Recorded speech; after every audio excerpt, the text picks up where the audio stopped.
I wasn't always a princess. In my previous life, I was an elite assassin. My every movement was calculated, my every action precise. I served no country, no ruler. I was a shadow in the dark. For years, I moved between borders like a ghost, completing my contracts with no hesitation. My death was as silent as the life I had led. They say when you die, your life flashes before your eyes. For me, it was nothing but a series of cold, emotionless moments. No friends, no family, no love. Just the faces of those I killed and the sound of my blades slicing through the air. I woke in an unfamiliar place, a lavish palace with silk curtains, golden ornaments, and soft pillows. I wasn't sure if this was heaven or hell, but my body felt different. I looked down and saw delicate hands, soft skin, and the attire of nobility. I had been reborn. The maids who entered the room addressed me as Princess Su Lin. It was almost laughable, an assassin turned into royalty. At first, I thought it was some cruel trick, but soon I learned the truth. I had been reincarnated into the body of a princess in an ancient Chinese kingdom. Not just any princess, but one caught in the midst of political turmoil. I had always known that palace life was dangerous, but I didn't realize how close the threats really were until everything began to unravel before my eyes. The manipulation, the schemes, and the power-hungry ambitions of my family started to surface like a shadow lurking in the dark. I was being played, and my brother, the crown prince, was at the center of it all. He wasn't the loving brother I had believed him to be. No, he was a master of manipulation, pulling strings behind the scenes for his own gain. All the affection, the kindness, even the support I thought I had, it was all a carefully crafted act. His true intentions were far from innocent. I had been a pawn in his plans, just another tool in his ruthless game for power. I discovered the truth during one of the late-night meetings I had been called to attend. The crown prince, seated at the head of the room, was flanked by several powerful officials.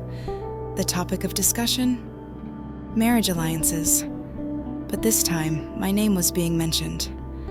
I was to be married off to one of his most powerful allies, a nobleman from a distant province, a man I had never met and had no interest in, but my opinion didn't matter. To him, I was nothing more than a bargaining chip in his quest for power. Nobody took me seriously, and that was exactly how he wanted it. The less I was seen as a threat, the easier it was for him to control me. As the realization hit me, I looked across the room at my older sister, Su Mei. Her cold eyes met mine with the same arrogance I had grown accustomed to. She wasn't just my sibling, she was my rival. Su Mei had her own ambitions, her own hunger for power. While my brother manipulated from the shadows, she fought openly, her sights set on becoming the empress of our kingdom by marrying the future emperor. Su Mei didn't care about me either. In fact, she likely saw me as nothing more than an obstacle, just another piece in the complicated web of palace politics. Her goal was clear: secure her place as empress, no matter who she had to step over to get there. And I was in her way. I was trapped. If I stayed, I would be forced into a life I didn't want, manipulated and used by my own family. If I resisted, I could be next on the long list of victims in the war for the throne. I knew that my brother and sister would stop at nothing to achieve their goals. I had a new life, a second chance to become someone better, and I wasn't going to let them take that away from me. I needed a plan, something that would allow me to escape this deadly game of thrones without bloodshed. I had to outsmart them, outmaneuver them, without raising suspicion. It wouldn't be easy, but I had no other choice. It was during one of these faithless times that I first met him, Jin Wei, the prince of a neighboring kingdom. His reputation was as cruel as it was deadly, a warrior unmatched on the battlefield, feared by his enemies and even his allies. He came to my kingdom for diplomatic reasons, though I suspected there was more to his visit. That night, everything changed. I couldn't sleep, my instincts heightened by the looming threat from my brother. So I went outside into the palace courtyard and took up my sword. The sword dance had always been a way for me to focus. The moonlight guided my steps as I moved fluidly, my blade slicing through the air in rhythmic patterns. I was so immersed in the dance that I didn't notice Jin Wei standing in the shadows watching me. When I finally stopped, my heart racing, I saw him, his dark eyes fixed on me, a strange look on his face. It wasn't admiration, not exactly. It was fascination mixed with something deeper. "I didn't know a princess could move like that," he said, stepping forward, his voice low and cold. "You're hiding something, aren't you?" After that fateful night when I met Prince Jin Wei and performed my sword dance, I couldn't get him out of my mind. He had watched me with those sharp eyes, and for the first time in my life, I felt like someone truly saw me. Not just as a princess or as a pawn, but as something else, something more. But who exactly was this prince, and what kind of man was I dealing with? I needed answers.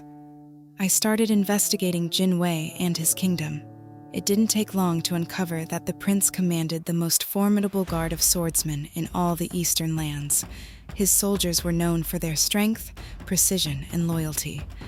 But what intrigued me most wasn't just their reputation for being unbeatable. It was how Jin Wei chose his warriors. Unlike other nobles, Jin Wei didn't care about status, wealth, or even gender. His only rule? If you were capable, you could serve, and that included women. I spotted 2 of them, 2 fierce women who were part of his guard, walking alongside him in the palace courtyard. They moved with grace, but the sharpness in their eyes told me they were no less deadly than the men.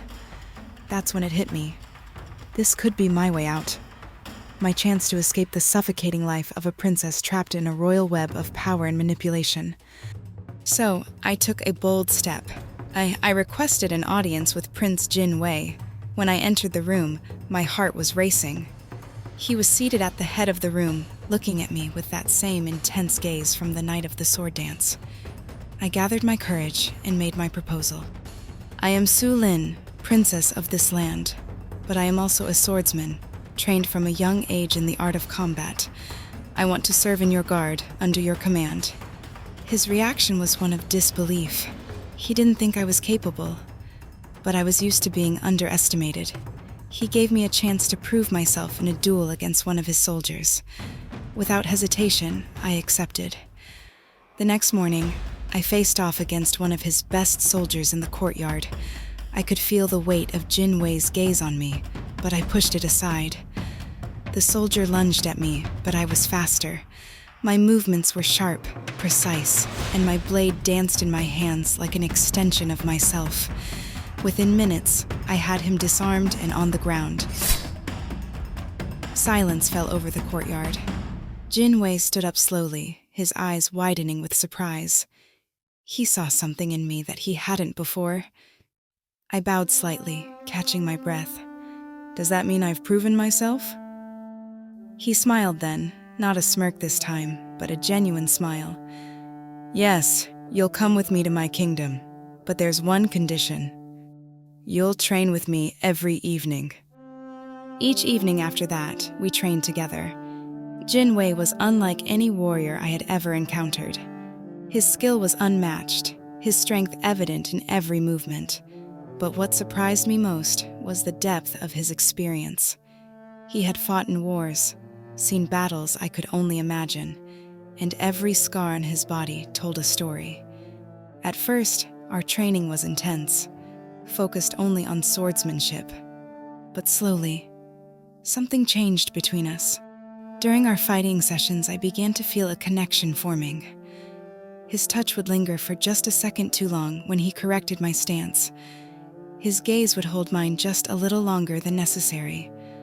I found myself looking forward to our sessions, not just to improve my skills, but to be near him. And it wasn't just me. I saw it in his eyes too, how they softened whenever we were alone, how his smirk turned into a warm smile when he thought I wasn't looking. One evening, after an especially intense training session, he stopped abruptly, his sword resting at my neck, but not cutting through. Our breaths were heavy, the space between us close. His eyes locked onto mine, and for the first time I saw a hint of uncertainty in him. Then the day came when Jin Wei had to return to his kingdom. I knew it would be soon, but it still felt sudden.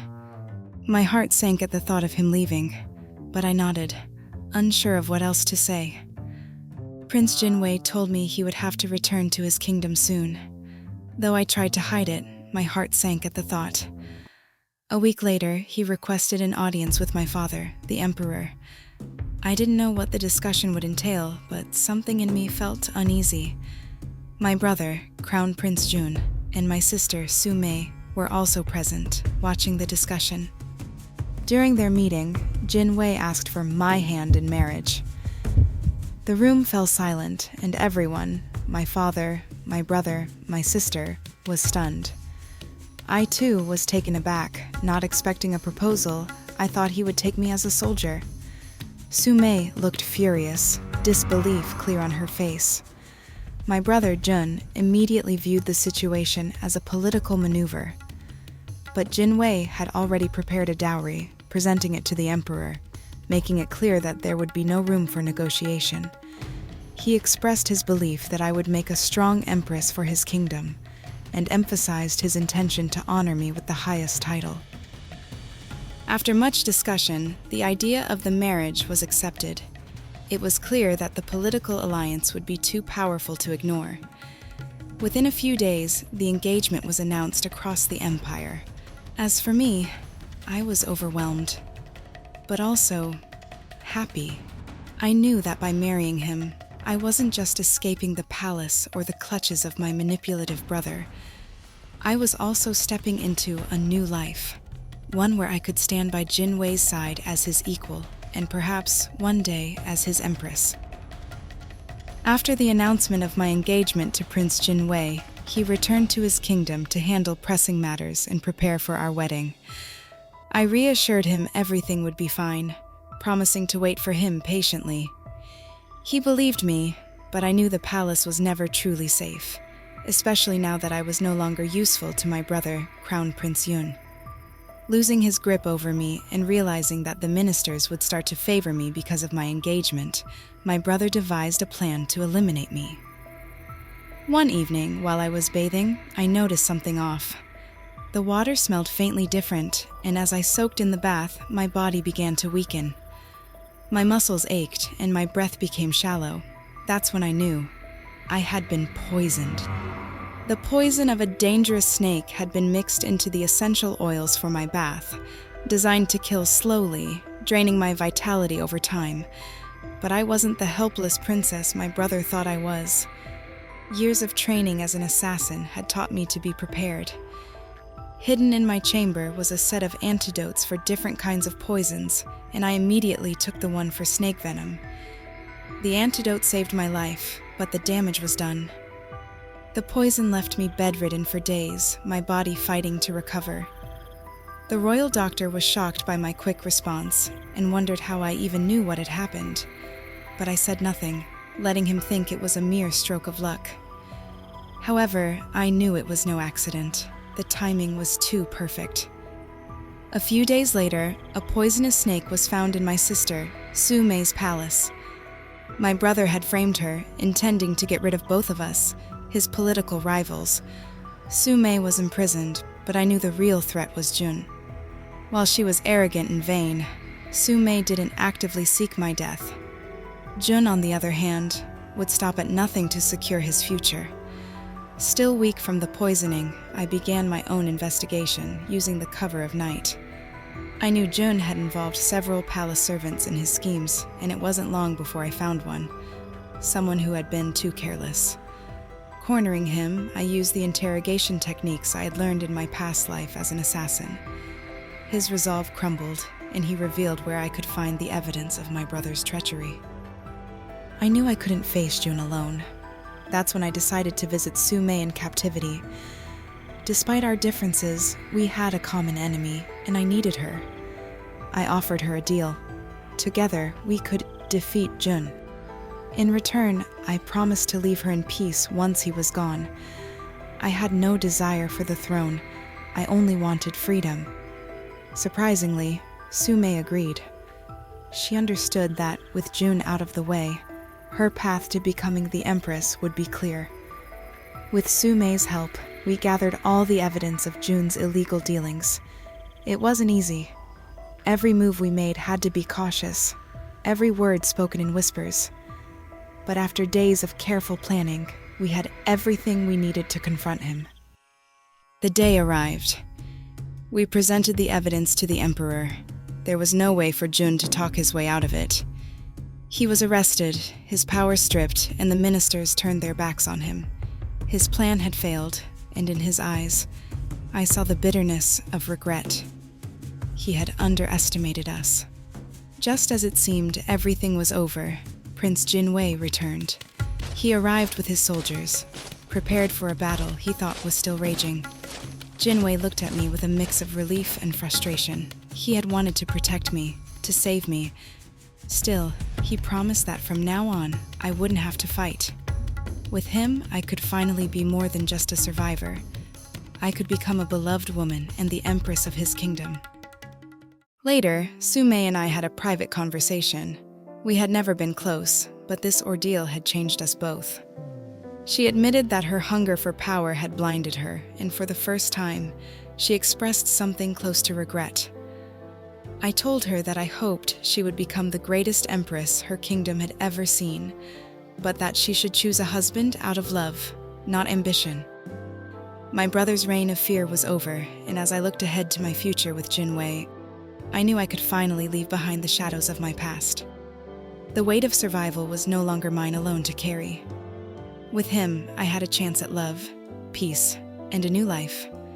One where I wasn't just an assassin or a pawn in a political war, but a woman who had earned her freedom and her happiness. Family ties can be complicated, but even in difficult family situations, it's possible to find common ground and work together toward a larger goal. Letting go of past grudges is essential for personal growth. Learning to forgive others, and more importantly, yourself, is the path to inner peace.